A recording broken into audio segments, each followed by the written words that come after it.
I was really inspired by some great teachers that I had in high school, particularly a history professor, Dr. Grady. He kind of got me into teaching and kind of made me see how magical it is when you can help people learn something new and develop their interests and their passions.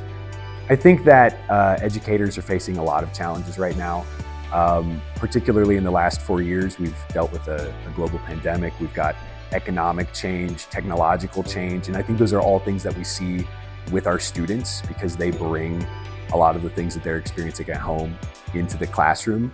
And I think the most important thing that teachers can do is be here for the kids, show up every day and be an example of how to face all of these challenges. I would say that the most important thing that I hope my students have learned after being in my classroom is that it's okay to make mistakes and learn from them. I try not to be someone that says, no, that's not it, that's not what we're doing. I try to encourage them and direct their energy into what we're learning, whatever that may be.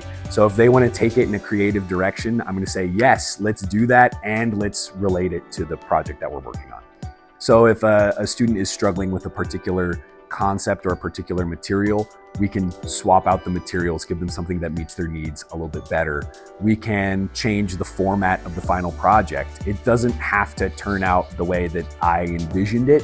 It's more about guiding them to success in whatever that success looks like for them, rather than having them all end up at the same finish line.